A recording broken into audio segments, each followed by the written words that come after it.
Bukod sa nagtataas ang talahib at nagkalat na basura, problema ngayon sa sementeryo sa Dagupan City ang mabahong baha.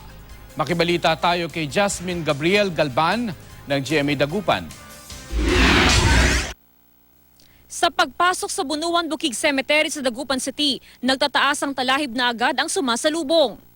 Kung dati ang problema ng mga naglilinis ng nicho dito sa may Bunuan Bukid Cemetery ay ang basurang nanggagaling sa may dump site at naiipon sa may likurang bahagi ng sementeryo, ngayon ang kanilang dinadaing ay ang malalim na baha kung saan 100 nicho ang lubog pa rin hanggang sa ngayon. Malalim. Mabaho yung basura dyan sa ano. Sa likod. Oo. So, Kaya paano yun? pag walang pumupunta dyan. Wala pa pong naglilinis dahil sa baha po, sa lalim ng tubig. Karamihan po sa bahas dito sa likod at saka sa gilid. Sa ngayon, sinimulan ng alisin ng Waste Management Division ang mga basurang napunta sa sementeryo mula sa katabing dump site. Tinabunan na rin ng buhangin ang daan papasok ng sementeryo. Pero madaling bahain ang lugar. Tiniyak ng mga otoridad na maaalis lahat ang basura sa sementeryo bago ang undas. Tatabunan din ng mga binabahang bahagi ng sementeryo. Siyempre, mababa na yung lugar. So, hindi ko alam. Sige, I will discuss this with the city engineer.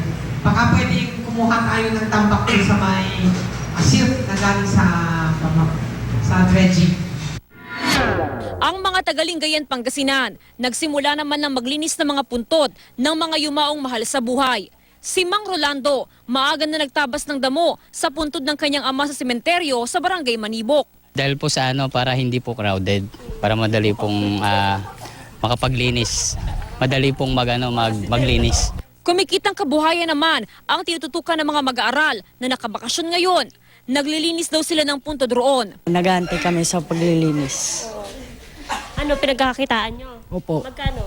Mga 200 po o 150. Ang mga binahanamang puntod hindi pa malinisan.